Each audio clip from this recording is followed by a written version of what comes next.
Hey guys, this is Pastor Caleb, and welcome to our new Thursday night series as we get into answers for some of life's more difficult questions. On Thursday nights, we're going to be starting a series here with Professor or Dr. Sean McDowell. We got his permission. He is an apologetics professor over at Biola. Some of you guys might know his dad, Josh McDowell, who wrote a really famous book.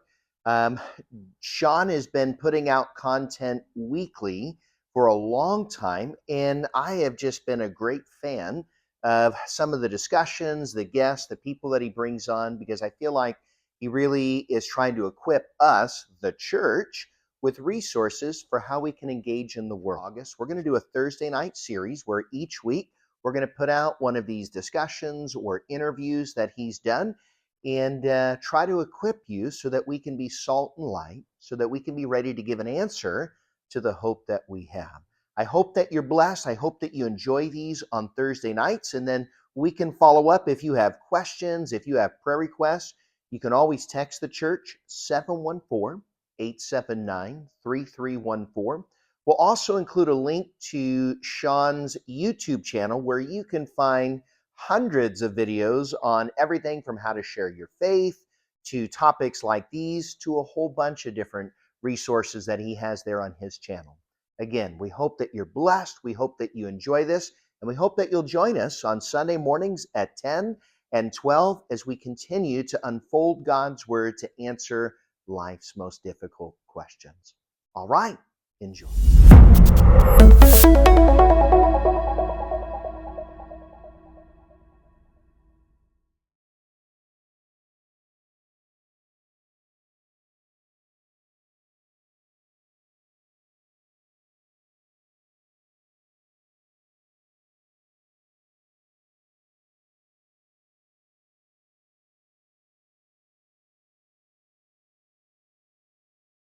Why would a philosophy professor raised as a Christian who became an atheist at Bible college come back to his faith 25 years later? What changed in his life and what changed in his thinking?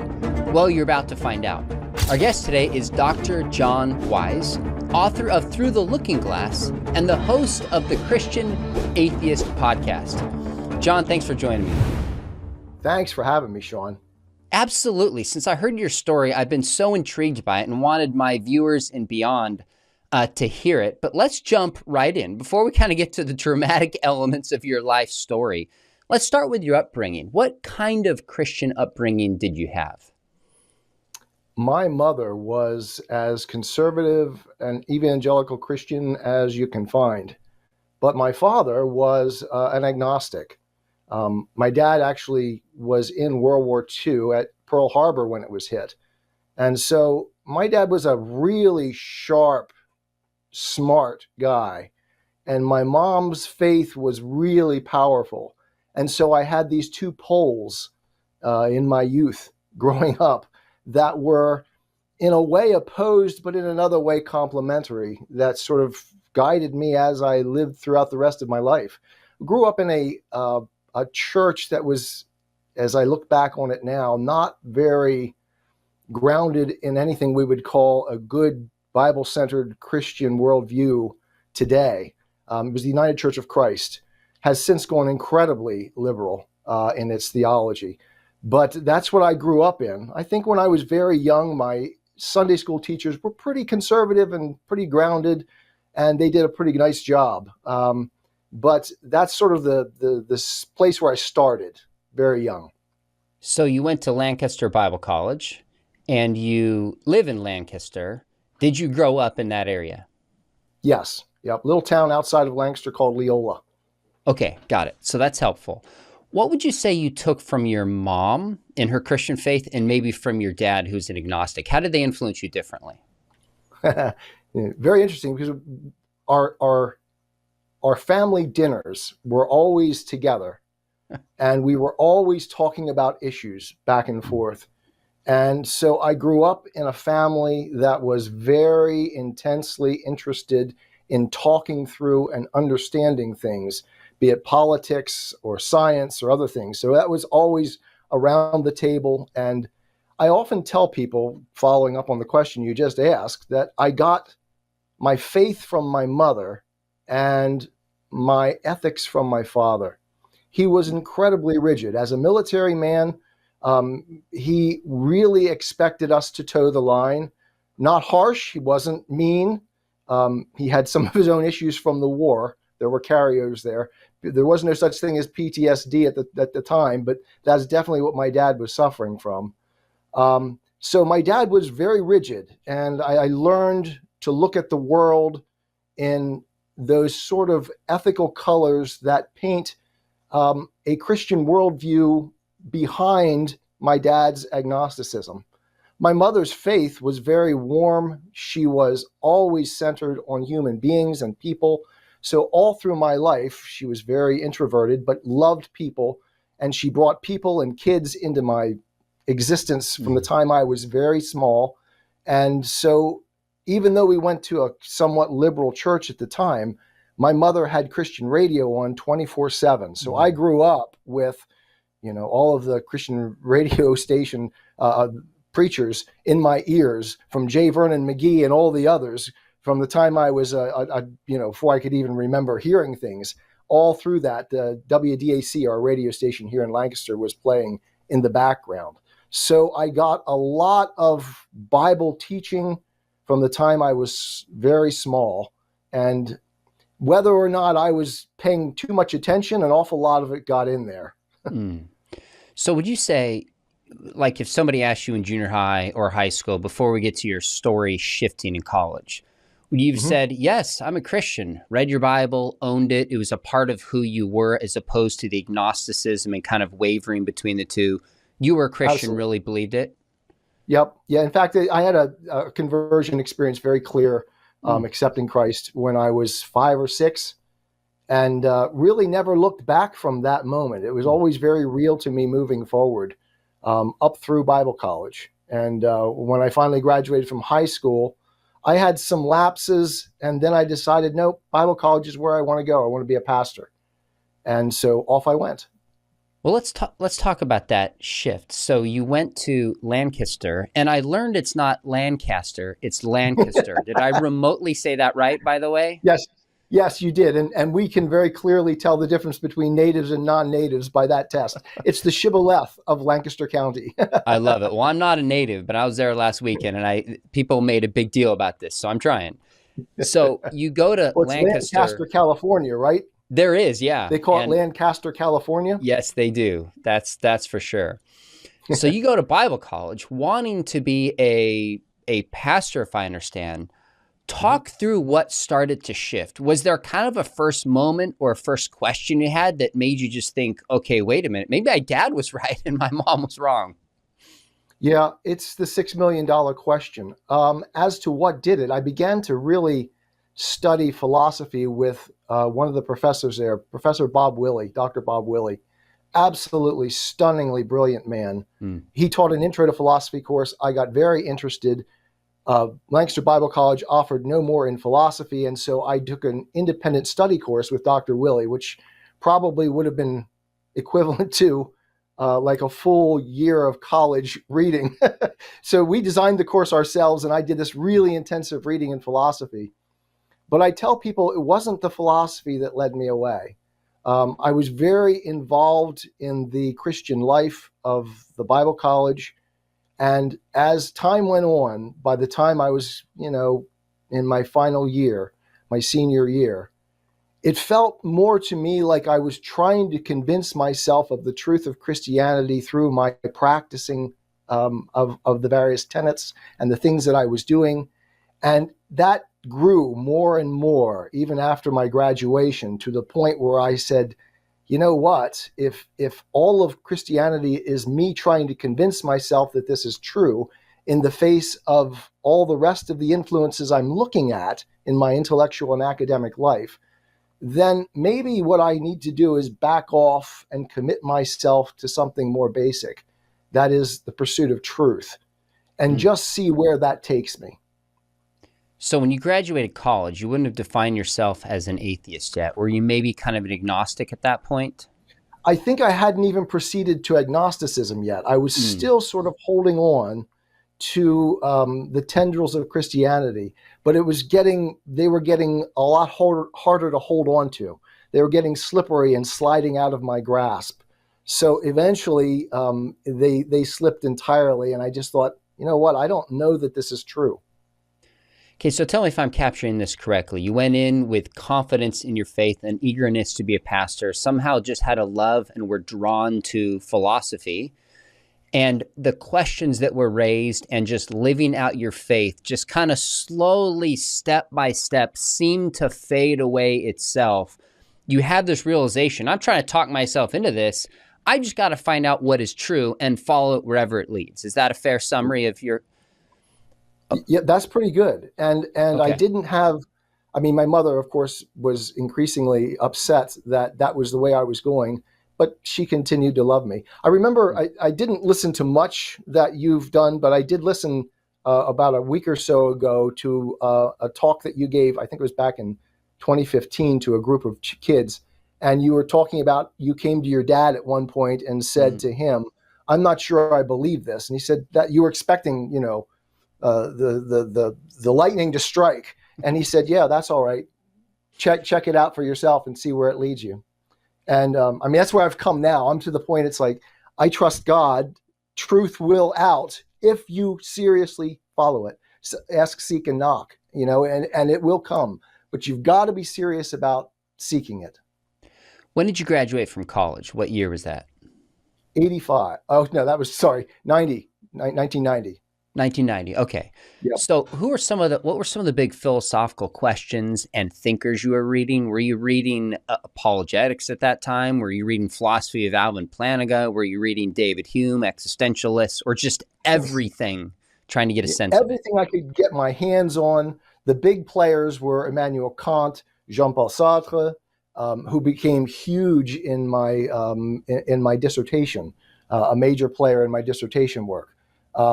But yeah, all that I could get my hold of, Hume, Aristotle, Plato, everybody I could read. So I was pretty, and this actually reflects back on the course that I took with Dr. Willie in Bible college.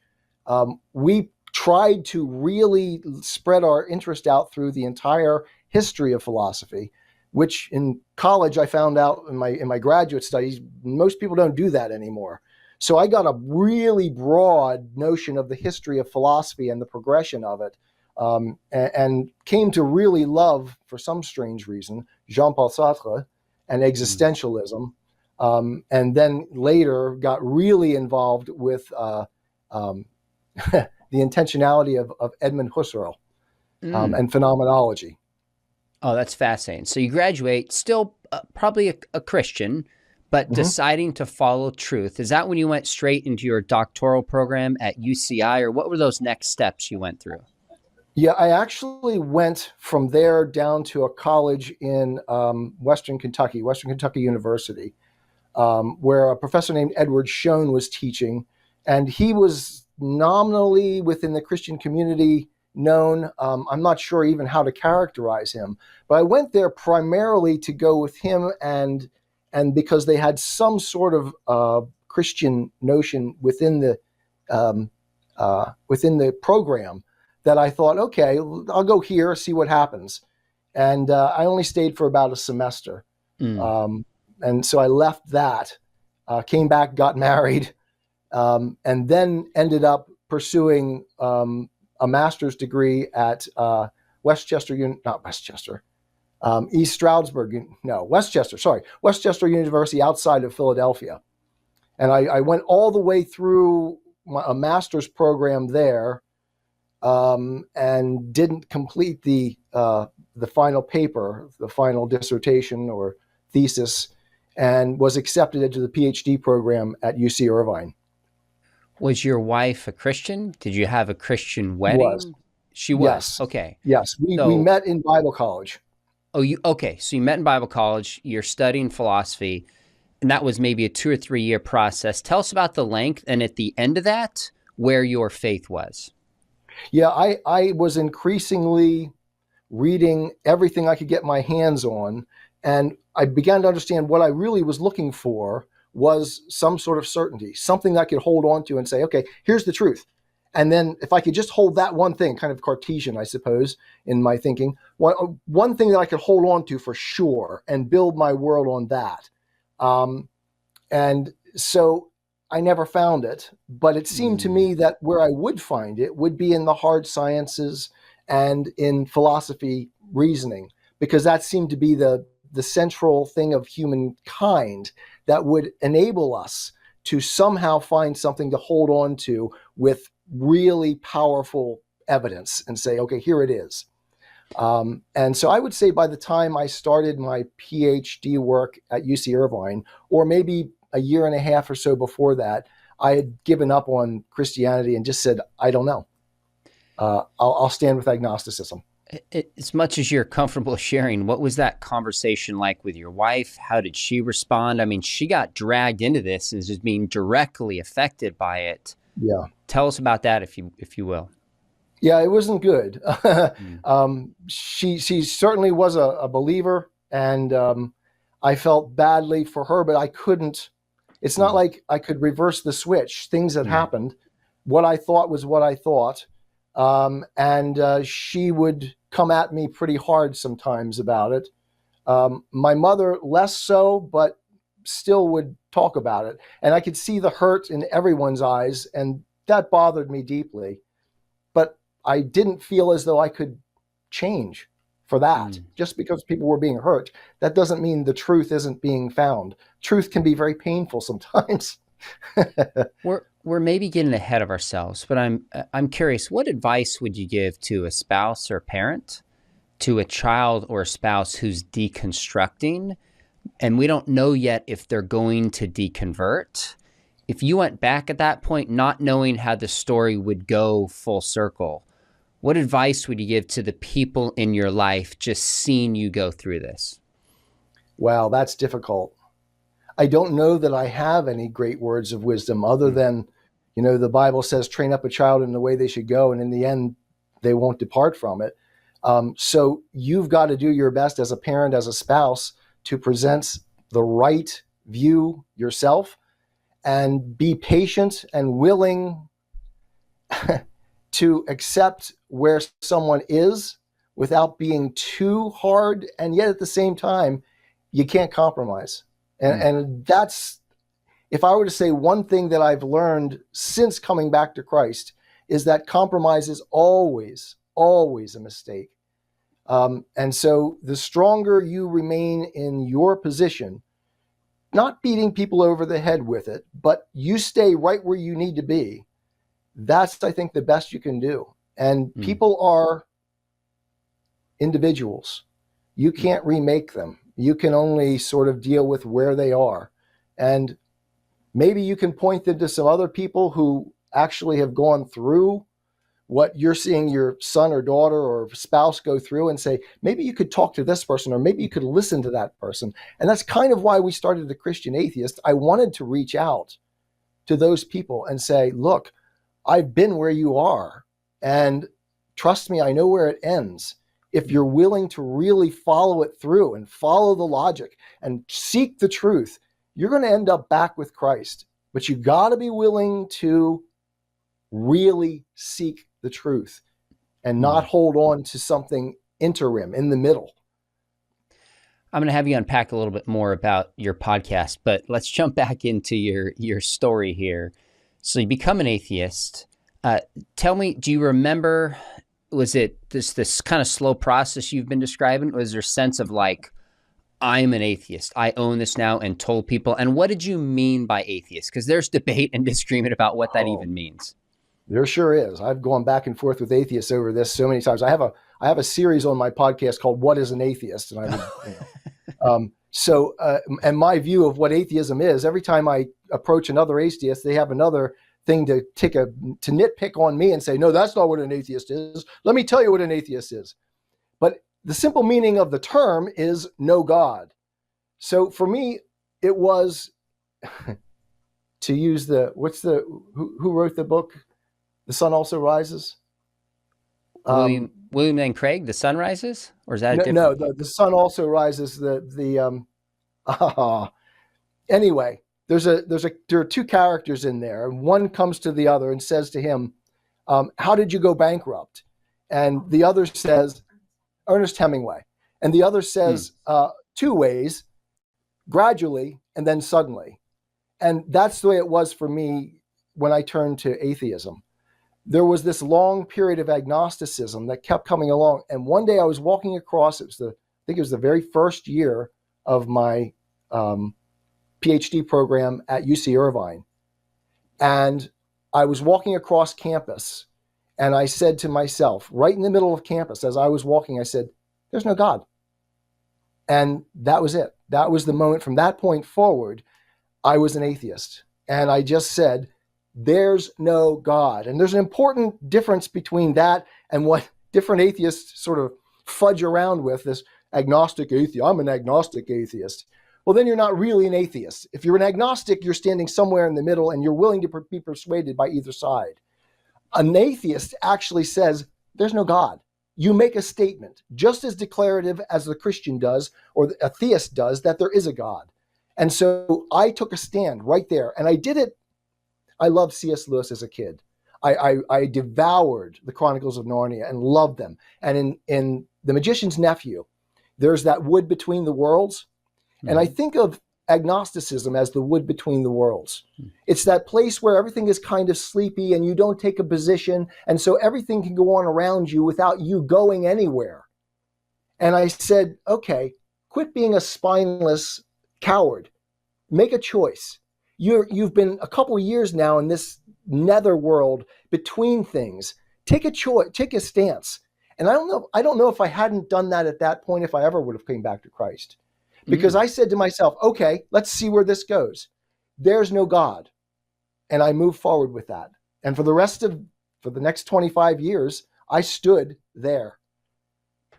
Now, there's probably some people listening going, yes, I disagree with your take on what it means to be an atheist. Go listen to the podcast, go watch the YouTube channel, at least hear his case out. And then if you disagree, that's fine.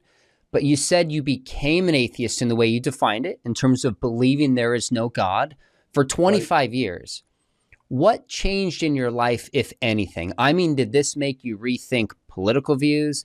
Did you rethink ethical positions that you hold? Did you rethink the trajectory of your life? Like, what things changed in your life when you literally said, there's no God, and owned it? Yes. You would think that would make a huge change all of a sudden. It didn't.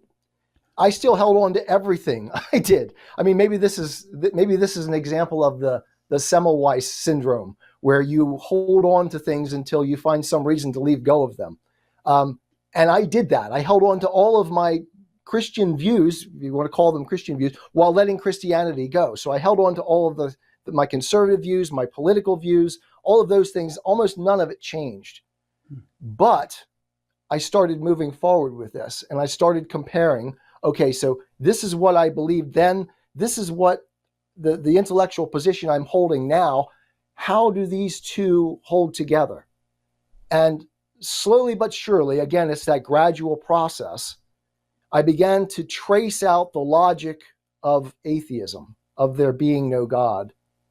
And I don't know that my views all changed too much ever in that whole process, except there was this slow degradation of what I used to be able to respect. Right? I looked at Christians, and they had a fairly well outlined, logical and reasoned view of the world and of ethics. And I wanted to hold on to ethics desperately. And yet I began to see that as I traced the logic of atheism, a lot of those things I cherished were undermined. I mean, I could hold on to them, I could choose to hold on to them, but it didn't add up with the logic of the position. So that ever-evolving, to use the term, spectrum of things that were slowly being undermined by my new faith started to bother me in the way that I was bothered as a Christian by the things that I couldn't make sense of. Okay, so we're going to come to the point where you obviously shift back 25 years later, but it sounds like it was kind of a process away from your Christian faith, but then it was a process away from your atheist belief. Both were That's kind of it. just step by step over time. Yep.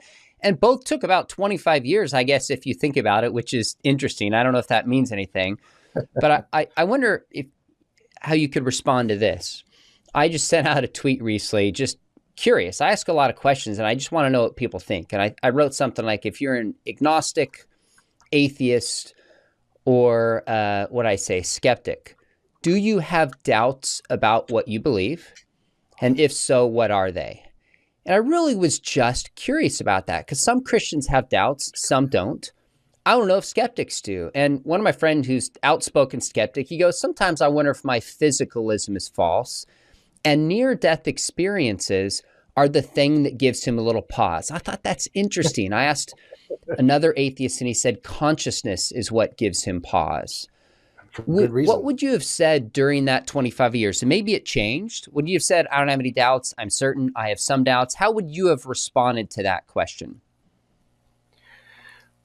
Again, there was a long process and a lot of things going on because when I graduated with my PhD, and I started teaching philosophy full time at the at West. Yeah, I get my colleges confused in my head. So not Western Kentucky. At Westchester University of Pennsylvania, which is where I ended up teaching after graduating. And I started teaching Intro to Philosophy 4 or 5 times a semester for 10 semesters. And so I went through meticulously the works of Plato over and over and over again, plus the field of philosophy, the history of philosophy. And slowly but surely, so many of those things started pointing me back to my Christian faith. And it's like, you abandon that? But, and so, in Plato and Socrates, if we are to characterize him most clearly, was someone who said we human beings are fundamentally ignorant. That is, we don't know much of anything. And our problem is, as human beings, is that we overestimate what we think we know. And so all through that, if I'm properly answering your question here, I would have been increasingly influenced by the Socratic view that so much of what we think we know, we don't know. And if we could just get back to recognizing how limited we are as human beings and how little we really can hold on to as true, then perhaps we can start seeing our way to learning something. And that was incredibly important to me. And I apologize if I've wandered far afield. I'm not sure I've fully addressed what you've asked. No, that's okay. That's totally fine. And by the way, it's understandable. You've taught at multiple universities to get them confused and went to different ones. I went to Biola. I went to Talbot, which is Biola Seminary. Went to Southern Baptist. I'm back teaching at Biola. So it's pretty simple for me to keep those dialed in. But I was asking somebody on Sunday because I got my PhD in apologetics and worldview studies. I got a master's in philosophy and theology. I was asking a friend of mine who teaches at a junior college. I said, do you think the local junior college where I live would ever let me, as an outspoken apologist, teach a class, either comparative religions, intro to philosophy? At some point, I would love to do that. And I would see my task, even though I'm an unashamed evangelist and apologist, my job in the classroom would be to steel man both positions. And in fact, probably try to not let my students know what I think unless they Googled me, obviously. I would do that with high school students. Of course, in a Christian school, if it was age of the earth, I wouldn't tell them where I stood. I wouldn't tell them my view on Calvinism versus Arminianism. I'd say, I'll tell you on graduation day. And sometimes they would ask me on graduation day. And usually they were surprised because I try to steel man the other position more than my own. And if I taught a junior college, that would be my job. Now, if a student came to me and said, what do I believe? Of course, I'd share with them in office hours. But in the classroom, I think I would need to be fair. At that stage in your life, were you just taking students through that journey that this professor at Lancaster Bible College took you through? Or were you kind of like some professors? And I'm not saying all or even most atheist professors are that way. That's not my point. Were you kind of trying to talk students out of their faith a little bit and enlighten them into the worldview that you had, or just educate them? Yep. I was actually furious. I don't often get furious at colleagues, but when I was teaching at East Stroudsburg University, we had an interim professor come in, and the students came and told me afterwards, he was telling them, if you've come into my classroom with a Christian faith, you're going to leave not believing. And I was furious about that as an atheist, because I said, that's not what philosophy is. Philosophy is opening people up, not shutting people down. So in my classes, when I was at East Stroudsburg, I tried very, very hard not to let anybody know where I stood. Afterwards, people would come to me and find out. But I wasn't ashamed of being an atheist either, but I definitely was not trying to talk people out of their faith. For one very important reason, I actually thought Christians are at least better off than most people outside of the Christian worldview, because they have something to hold on to that's not constantly being undermined as our modern secular culture is doing. And I thought that was important, to have some sort of not rigid, but some sort of content-filled background.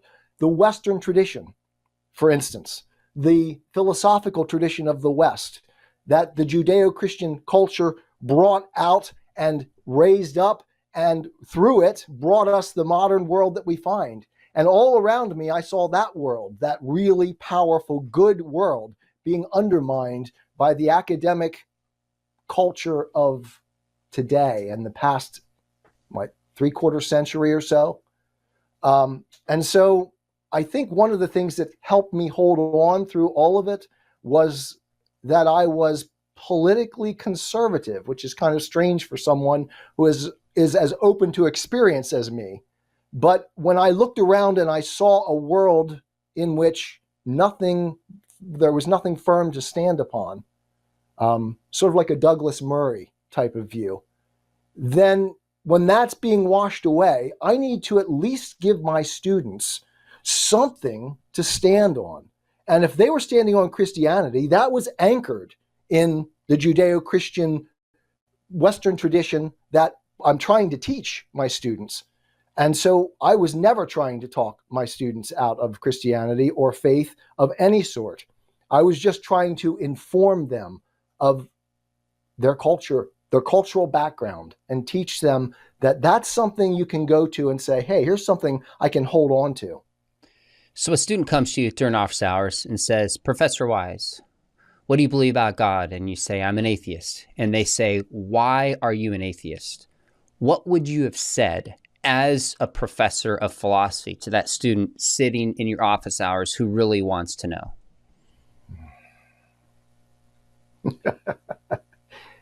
I no longer believe, because I've looked at the evidence and I don't think that it supports the existence of a supernatural realm.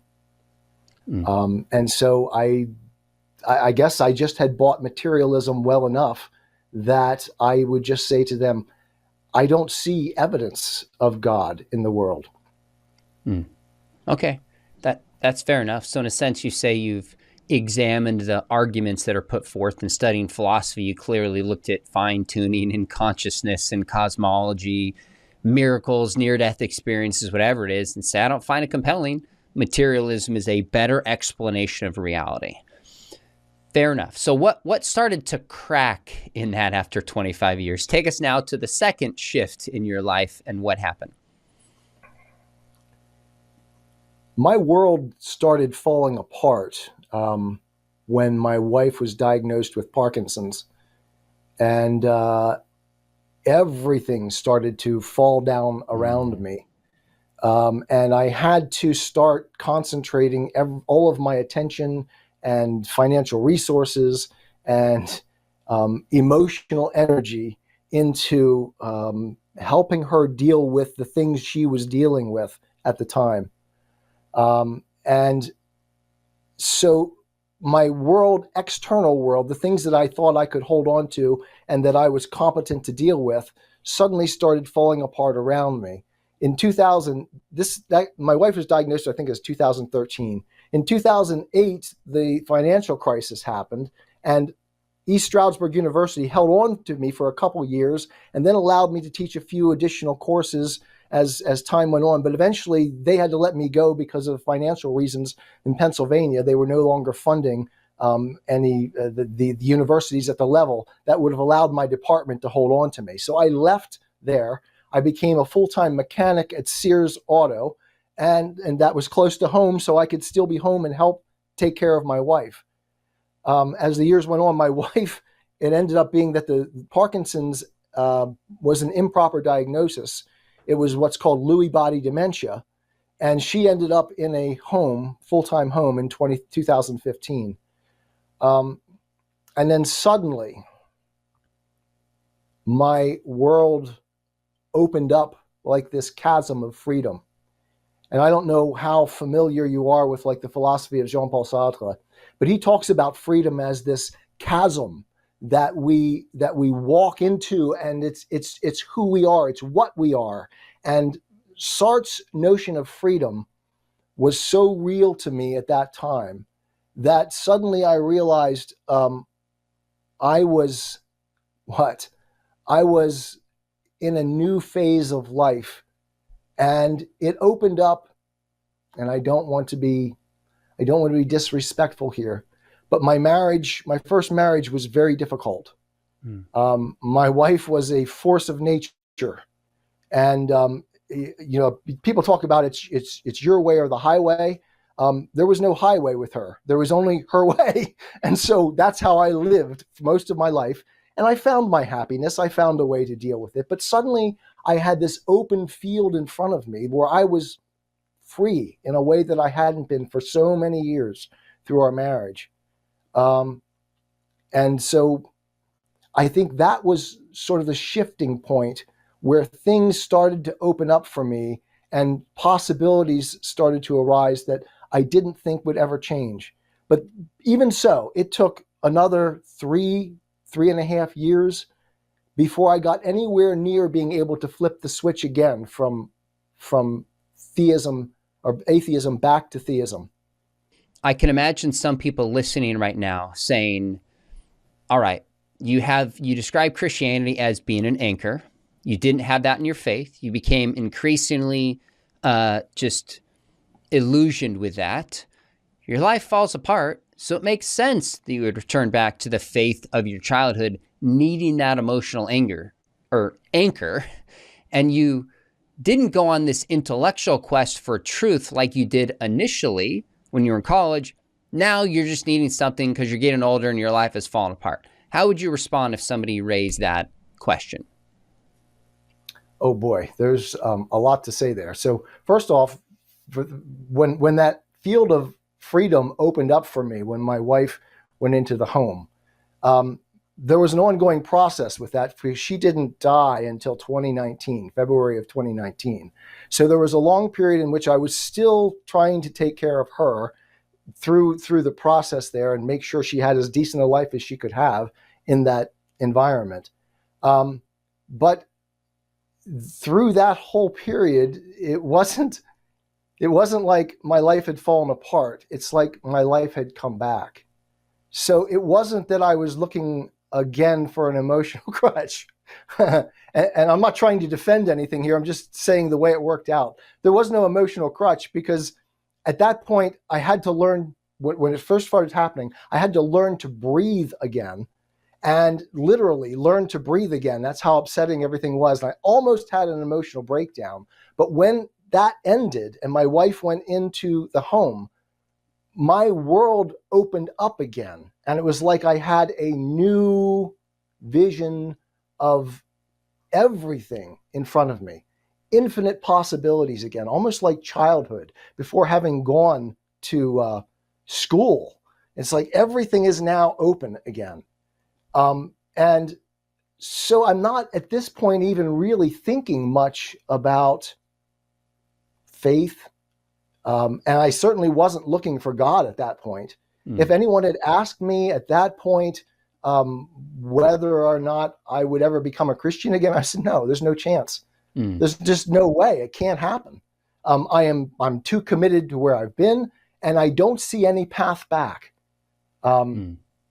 However, there were a lot of other things still going on because all of those things I talked about in the intellectual journey as I'm traveling, teaching philosophy, all of those things are still adding up. And I'm still discovering that the intellectual realities that I've found are all pointing in a particular direction.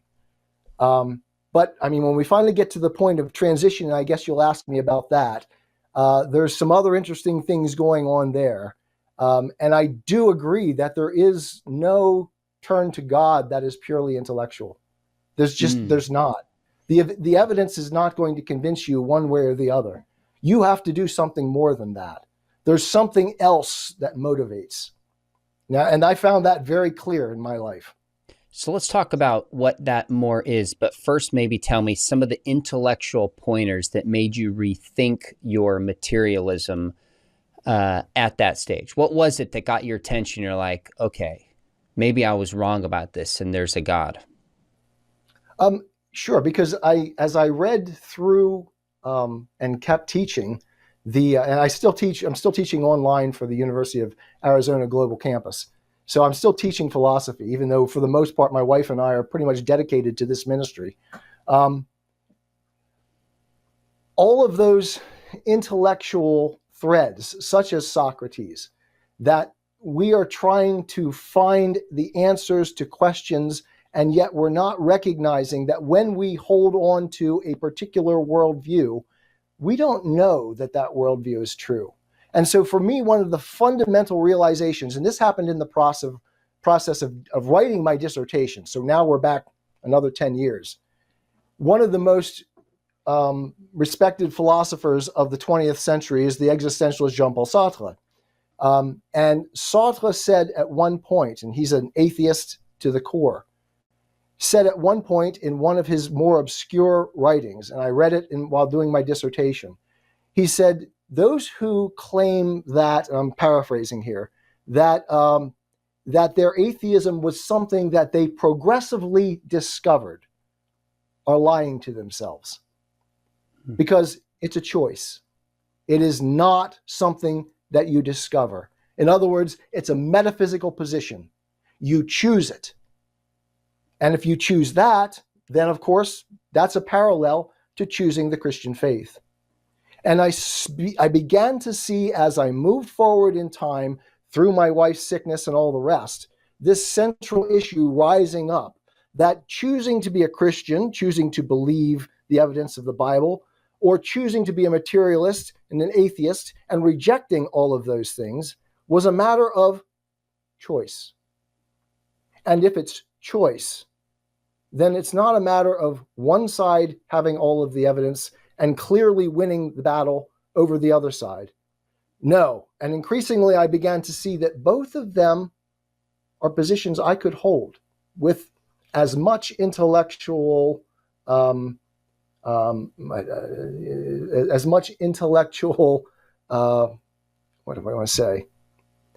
clarity as the other. Like both of them are legitimate positions, merely intellectualizing. So how can I choose between them? And that's kind of where I was around the time that my wife died in 2019. I was right there at that cusp, one or the other. And I said, well, as it stands now, I've been this way as an atheist for 25 years. I don't see any evidence that's going to make the difference. There's nothing more that you could give me. You can't give me a cosmological argument that somehow improved all the thousands of cosmological arguments I've read about and heard and studied. So there's no more evidence that you can give me that's going to make the difference. And so I figured, that's it. I'm an atheist for the rest of my life. Okay, so this is fascinating. So then obviously the question is what tipped the scales? And it almost sounds like you're taking a fideist position, if I'm hearing you, that we just kind of choose independent of the evidence. Help me make sense of that, because you've also in some of your writings come out and said you think some of the arguments for intelligent design and some of the other evidence is compelling and a better explanation of like the cell. How does that blend with what you just said? Maybe you were just describing that point you were at in your life where you've seen the evidence on both sides. Yeah. Help me make sense of what seems to be a tension. Okay, there's definitely a tension. And I think it's not a tension that's really avoidable, because when you're on one side or the other, you're going to hold to that side, and you're going to have reasons for doing it. So when I was an atheist, I could look at every piece of evidence that could be presented to me, including all of the things that when I look, as we talked about in the ID, the future thing, at the evidence of the cell, and see all of those incredibly intricate machines that are constructed there, and still say, no, I believe that just came about by chance and Darwinian processes. No matter which side you stand, you can justify your side and choose it. Now, when I stand on this side, I say, you're crazy, because the evidence really is far more profound here. But at some point, you've got to recognize when you choose one side or the other, you're making a choice and you're committing yourself to something. And you're going to have to see, as Plato says in, I'm forgetting which dialogue it is, but he talks about faith as being stepping onto a raft and sailing out into the ocean on it. You're going to have to choose which raft you sail on. And then you're going to see where it takes you. And I've been on both rafts. And this is why I called my podcast The Christian Atheist. I can think from both sides of this. I have both tool chests in my head. And when I lay them side by side now, you'd say, an atheist would say, of course, because now that's what you believe. And they're right at some level. But I say, I sailed on this raft. I see where it takes you. I've followed the logic. This raft has never once let me down. Not once. It did when I was back in Bible college because I was doubting things. But this raft that I have sailed upon is far more explanatorily powerful. It fits the evidence better. And you know what? At this point in my life, if it doesn't fit the evidence better, I'm still going with this side. Okay, so if I understand, one of the things you take away from Sartre as an existentialist is that we've been forced into this existence and we can actually choose. He's not a determinist. We have a choice. Right. And people can stand in raft A or raft B or presumably C or D, etc., and explain things from within that worldview in a way that has maybe clarity and some level of consistency. But you do think, it sounds like, that from the Christian standpoint, it makes more sense, and things like the cell and the origin of the universe, etc., it makes more sense. You think the evidence points there, but you have to choose one way or the other when it's all said and done. I'm not trying to put words in your mouth, but am I capturing how you see that's things? That's pretty good. The problem is, for the atheist side, are the tensions that remain. Not that there aren't tensions on the Christian side, but some of the tensions that remain on the atheist side can become overwhelmingly disastrous for individuals and I'm not trying to be a consequentialist here, but I'm saying that when you hold to that side, suddenly everything becomes undermined. And now I'm using C.S. Lewis's arguments, but you're sawing off the branch on which you stand because you want to tell me that you're taking the scientific view. But under the paradigm that you're living, the scientific view is just one more view. And it could all very well be not true because it's just happenstance and molecules coming together. And there's no basis for it. Here, like Lewis says at the end of one of his sermons, I see the world through Christianity because how does he say it? By the sun. Yeah, by the sun. Example, because by it I see everything else. And that's what the final Christian message becomes. It explains everything. And it all fits and it all makes sense and it justifies our most basic human needs for truth, for reality, for ethics, and for our emotional states. It's like all of those things for beauty itself. If we're going to anchor them and say that they're real, then we're going to have to believe in a transcendent reality, which is a supernatural reality, which is God. And then we start to say, okay, how do we learn about God? Well, we learn about God by studying things and maybe start look at the religious literature. And then you come across the Bible, and the Bible is this astounding book that absolutely, and I'm sorry, this is what I'm involved in now. Jenny and I are really getting into our Bible studies. And the more I read about it as a philosopher, a trained philosopher now, I look at it and I say, this has taken place over 1,500 years of writing. And all of these people tell a consistent story that ends in a very clear literary structure. And it's like, that's not possible. And so the more I study the Bible, the more convinced I become that it is, in fact, the Word of God. And I wasn't there when I came back before. Now, I understand this is a whole separate question in itself, but you described kind of option A, option B, and your life was like materialism and the Christian worldview. And you said the Christian worldview explains everything, never lets you down. The materialistic worldview can't explain certain things and lets you down. I can imagine somebody saying, okay, John, do you mean this just intellectually? Do you mean it experientially? Because I've suffered in my life. I have had unanswered prayers, and it sure seems like God has let me down. What would you say to that, or did you mean something different by your point? No, I think, that's also part of the interpretive framework. If God has let you down, then perhaps you're not understanding what the worldview of Christianity is telling you. Because it's not saying you're going to have a perfect life. It's not saying that the world is good now. It's saying it was originally created good, that God intended good for everyone and everything, but that we failed as a human race, and therefore, lots of bad things happen.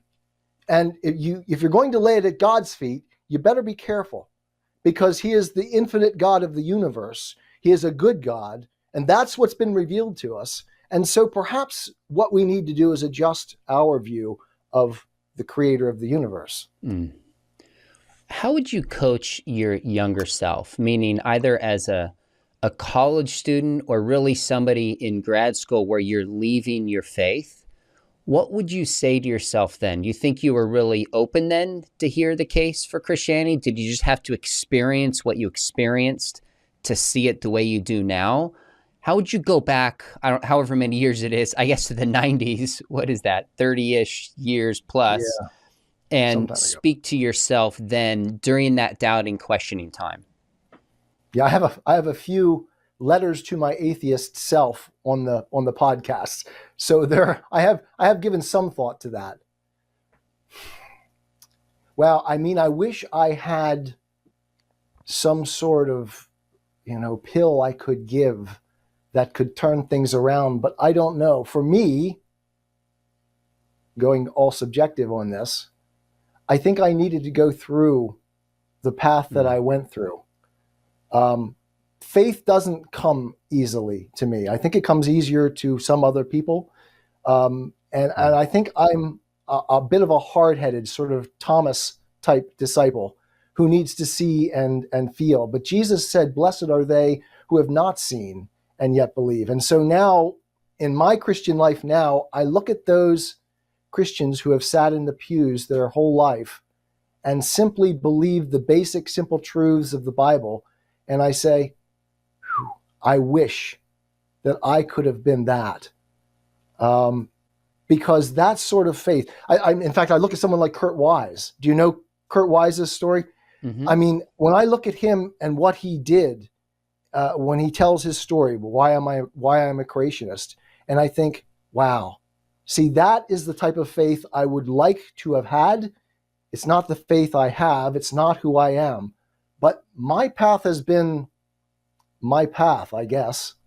And it's brought me to where I am and given me the particular tool chest that I have.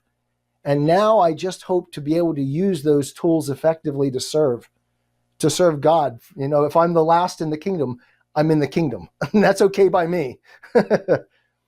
I'm pretty similar to you in the sense that I don't know that I have the gift of faith. I'm a natural skeptic. I question things. I doubt things. I try to read both sides and just reconsider things. And sometimes that motivates me to study. Other times it feels more like a burden. Now that you're on this side of it, do you still have doubts and questions? Or are you just like, oh, I've been there. I have no doubts anymore. That part of me has been changed. Wow. I mean, when I first came back, when I started the Christian Atheist podcast, I said that I bring all of my doubts to this side of the looking glass, all of my doubts with me. But the path of the last 5 years has been one of ever increasing reliance on God and ever increasing faith. I mean, I still don't think that I'm very good with it. My wife is, she has faith at a level that I can't quite match, but I've come a long way. And I think for anything to shake me at this point, I don't see what it could be. I'm pretty committed at this point, but I'm still in the process of learning. There's a lot of stuff to get behind me. And I mean, just as evidence of, it's only been this year that I've been able to turn my back on evolutionary thinking. It took a lot of studying to realize that it just doesn't make sense. And that evolutionists, if they were being honest, really pursuing the truth, would abandon it as a paradigm. That's interesting. That's a whole nother topic of conversation. Yeah, I won't jump down that road. That's a really interesting journey. What would you say to other skeptics or doubters that maybe have stayed with us and are watching this and just intrigued by your journey and your story? Yeah, I would urge skeptics to be more skeptical, because for the most part, skepticism is an arbitrary line that you draw. Most skeptics, and I've had a discussion, it was last year, with one of the critics of the Christian Atheist podcast, and he and I went back and forth on YouTube quite extensively. And he said, "You're not skeptical." And I said, "I've twice in my life overthrown not just, a small belief system, my entire belief system. I've thrown it to the wind. I grew up as a Christian, and I said, okay, based on what I'm finding, it's not true, so I threw it out. And then slowly but surely, as the evidence mounted, I got to another point where I had to decide, and the evidence is overwhelming. It's just overwhelming. And so I was skeptical enough at that point to say, okay, what I believe as an atheist, I have to be willing to say it's not holding up. And so maybe it's time to get rid of it. I think most skeptics today are not skeptic enough. They've drawn a line at which their skepticism stops. So they're not skeptical when they can't find the evidence, the particular kind of evidence that they're looking for God. And they're not willing to say, okay, maybe I have a wrong view of what evidence is, and look a little bit more deeply. But they say, nope, not there. And so they've closed skepticism down. One of the common threads that I hear from people who've deconstructed to the point of deconversion is they could no longer be certain in their beliefs. And I heard you say that at the beginning. You said, I just couldn't find certainty like Descartes, who's just trying to build this system where you can't even doubt at the base and then all the way up. And I think that idea, which I hear in the Christian faith a lot, is like doubt is the opposite of faith. And it's not. Unbelief is. You can believe something without certainty. Was that one of the faulty beliefs that was just somehow built into you that led to your deconstruction? And what would you say in terms of somebody right now? Would you say just look for a confident faith, look for what's most reasonable? How would you frame it now? Yeah, I mean, this is, for me, you hit on for me what I think is probably the central issue that I have with atheism. They try to tell themselves, they lie to themselves that they are outside of faith. They don't believe anything. And it's not a matter of believing or having certainty. Nobody has certainty about anything. Any honest scientist who will really look at it and say, yeah, this is what we think is the case, but we don't know for sure. And so atheists, when I talk to them, hold on to this central core of certainty, and they will not back down from it, no matter what. They're holding on to it with, a death grip. And they're not recognizing that they're in a faith position just as much as a Christian is, and that we have at least the virtue of recognizing that we are believers. And we're not running away from that. It's like we haven't seen God in the sense, in fact, we're incapable of seeing God and experiencing God in the sense of the infinitude of God himself. And so by very definition, we have to simply believe in this creator and move towards him as in an asymptotic approach to that which is not achievable. And so anything is in moving towards God, there is a fundamental faith state to which to which we are relegated as human beings. As human beings, we are faith creatures, and everybody's there. Scientists are there. Nobody has the certainty. And I took that lesson probably most powerfully from two people, Sartre and Socrates. I think you would agree with me on this, that the problem of requiring certainty exists in the Christian fold and it exists in the atheist fold. Even my tweet that I sent out, there were some atheists that were like, I'm absolutely certain, no doubt. And then there were others that like, I do have some doubt. And I think Christians would respond the same. It really depends on which atheist. And some say it's absolutely true. I have no doubt. We have it all figured out. Well, I think that's as foolish as a Christian saying we have it all figured out, no doubt. I'm like, really? There's some tough passages in the Old Testament. There are some scientific questions we need to consider. And that's okay. You can believe something and have questions. Let's keep the main thing the main thing. Well, even Jet, go ahead. Oh, and the that's okay thing is huge, because you've got to get to the point of recognizing I'm never going to get it all sewn up. That was a big point for me in coming back to Christ. Being able to recognize I can't answer all the questions, and I don't need to answer all the questions. That's what faith is about. And having faith in an infinite creator makes a whole lot more sense than having faith in nothing, which is what the position of atheism amounts to. We are just atoms in a void. And what's there to honestly put your faith in? And yet they can't avoid having faith in something. I agree with you that there's faith and trust and belief on both sides. But the idea that we have it all figured out, I think, is more an indictment of the church than it is of non-Christians, in my experience. I can't tell you how many young people start to just question Calvinism or Arminianism. They're like, we're not certain about this. Everything unfolds. I'm like, what are we doing? John, we've talked a lot about your story and what brought you kind of intellectually and experientially back to faith. But what was that final piece where you said, you know what?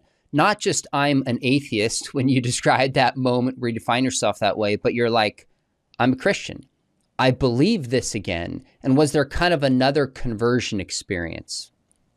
Yeah, it kind of was like another conversion experience. I don't think God ever let me go, but I certainly let him go, denied him. Oftentimes I feel kind of like Judas when I think about that period of my life. I really did turn my back.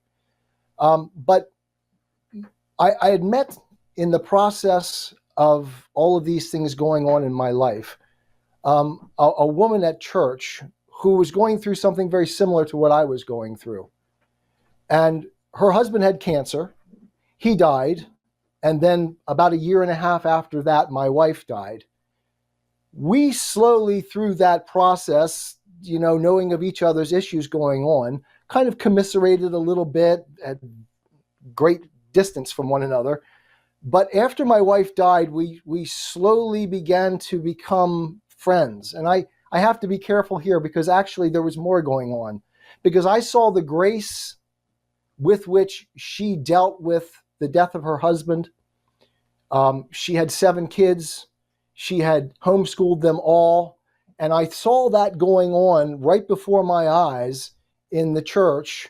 And afterwards, I began to see, wow, this is a woman of faith, kind of different from everybody else in the church. And we talked seldom, but often. I mean, I seldom, but often, that's weird. But we talked often enough that it was like, I was so impressed with this lady. And as time went on, we started texting back and forth. I tried to help her. She was, the widow of the church. So I tried to help as much as I could with her and the things going on in her life. I would help her work on her car. Sometimes I would do some things in her house to try to, ease things for her in her new life as a widow. But as time went on, I started to realize I was falling for this woman. And for me, that was having a Christian background. I knew what that meant in the Christian world. You're not to be unequally yoked. So it was like, okay, I can admire from a distance. But one day, about, 9 months after my wife had died, we met at the pool, and my daughter and her children were playing, and she was talking about how difficult things were. And I said to her, well, then you should marry me. And it was a quick, off-the-cuff comment. But she looked at me and she said, you know what, John? If you were a Christian, I would pack the car tonight and we'd go somewhere and get married tomorrow. And suddenly, I felt this huge weight descend on me, because I felt as though this woman that I had admired from a distance and thought, wow, that's a truly great Christian woman, she's just said something that it's like, wow, now I'm responsible. I've sort of engaged her in an emotional relationship that I wasn't even prepared for myself.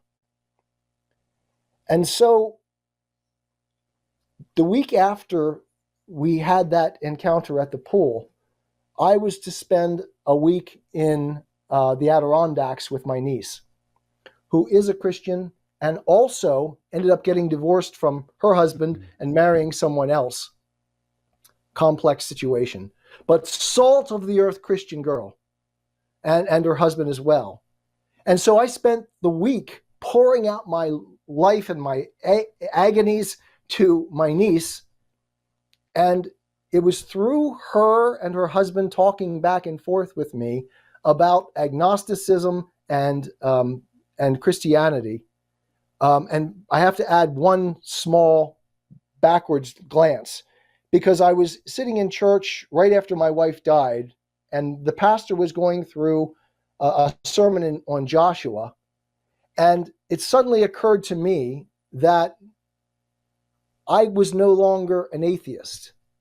That is, I couldn't maintain my atheism. I couldn't hold on to that. And so I slid almost imperceptibly back into agnosticism.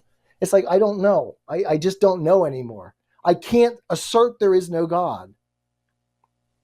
And so at the end of that time in July, I guess it was, on my way back, I got home, and that tension that we talked about before between two positions, I finally had a motivation to switch from one to the other. And I unapologetically assert to everyone listening that my wife, Jenny, was that final thing that I needed to make me switch from atheism back to Christianity.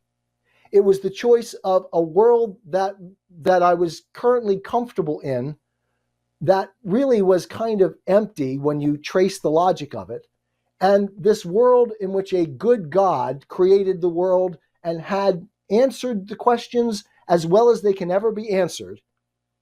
And I said, okay, a world with Jenny and faith in God, or this world that I've explored so carefully over the last 25 years? And it was a no-brainer. And at that point, the switch happened. I talked previously to people. I said, I can't flip the switch.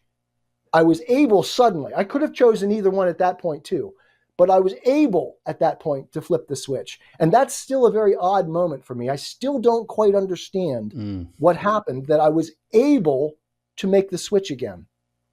There's something supernatural there that I've not been able to adequately understand or put my finger on. And I've been trying pretty hard for the last 5 years to figure it out. I guess that's what Jesus said. No man can come to the Father except I draw. No one can come to me except the Father draw him.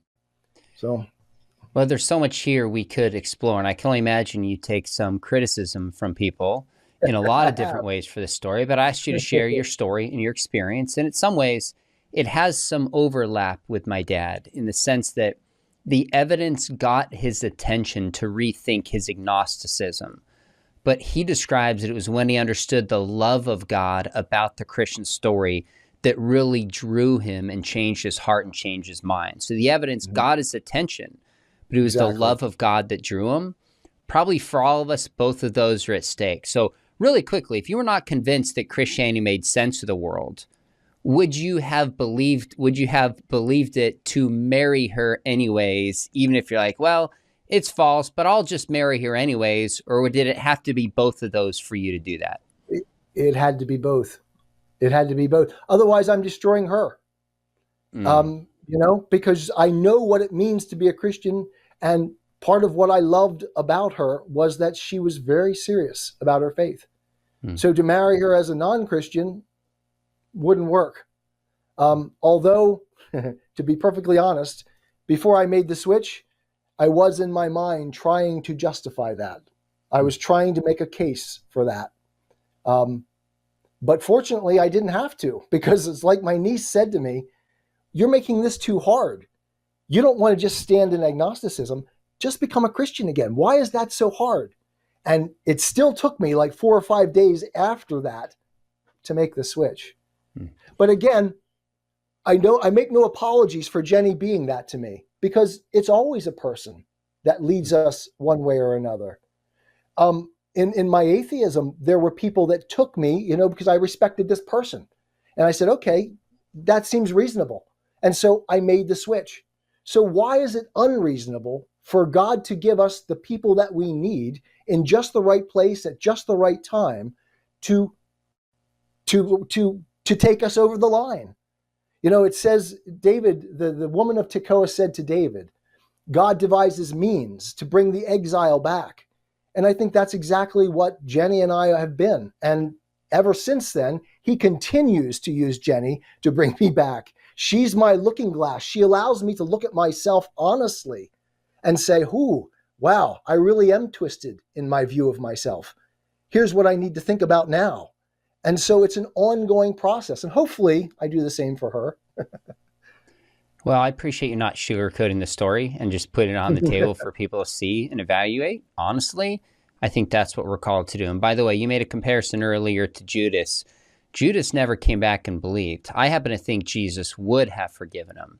Peter denied Jesus and came back and became one of the most influential, if not the most influential apostles, because of the grace of Jesus Christ. So thank God for your story. Tell us about your podcast and kind of what people could expect, Christian or atheist, if they go to the Christian Atheist podcast. Well, it's incredibly dense. Most people, I find that I've limited, my wife tells me too, that I've limited my audience by the type of material that we put out. It's very intellectually dense. Sorry, I am a philosopher. So if you're not looking for a bit of a rough ride and not willing to put in the effort, it may not be your cup of tea, at least the first few episodes or the first 100 episodes or so. Because I have all kinds of series like What is an Atheist? I talk about the curse tablet quite extensively. That you've talked about with Rolston with. You're mentioned, I think, 3 times in that series because you interviewed both Chris Rolston and Scott Stripling. That's right. And so I did quite a series on that was more one of my favorite series. So yeah, there's a lot of material in there. And this last year, we took a bit of a change because I went through a bit of another conversion, really.